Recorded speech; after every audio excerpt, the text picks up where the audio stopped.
कमर सीमा साहब, अभी एक और बड़ा इंपॉर्टेंट इशू जो कि अभी रेज हुआ है, एक दिन कबल जो ट्रम्प साहब की जानिब से बयान आया है बगराम एयरबेस के हवाले से, वो कहते हैं कि हमें ये नहीं छोड़ना चाहिए था, ये हमारी सबसे बड़ी गलती थी, हमें कम से कम वहाँ पर एक बेस अपने पास रखना चाहिए था। लेकिन उसके वाइस वर्सा जो वहाँ की गवर्नमेंट है उन्होंने वाजे कर दिया कि हम ना पहले इस तरह की कोई इंटरवीन बर्दाश्त किए, ना हम किसी किस्म का कोई मुदाखलत बर्दाश्त करेंगे। तो ये भी बड़ा एक इंपॉर्टेंट फैक्टर है। समझ रहे हैं कि इस मामले को भी कहीं ना कहीं सिक्योरिटी खदशात से रिलेट किया जा सकता है। अब ज़ाहिर है अब सिक्योरिटी गारंटी पर भी बात उठ रही है जो मिडल ईस्ट के अंदर तमाम तर ममालिक हैं उनके लिए।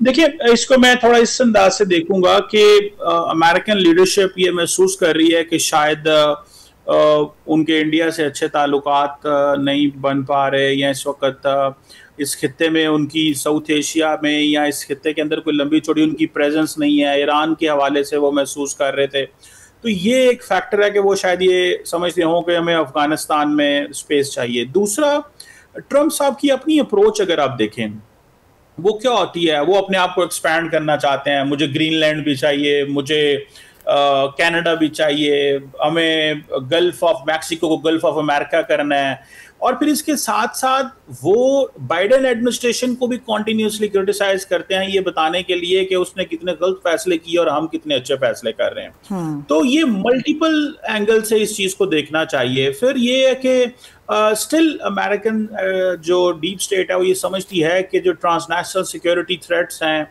इस्लामिक स्टेट और अलकायदा का जो थ्रेट है वो गया नहीं है। इस खित्ते के अंदर बहुत सारे जो ट्रांसनेशनल टेररिस्ट नेटवर्क्स हैं वो ऑपरेट कर रहे हैं, जिसको सेंटकॉम के लोगों ने भी और अमेरिकन इंटेलिजेंस ने कहा, और पाकिस्तान का शुक्रिया भी जब ट्रम्प साहब ने अदा किया तो ये उन्होंने इस बात को कहा। तो इस चीज को ज़हन में रखें कि ये फैक्टर्स मौजूद हैं।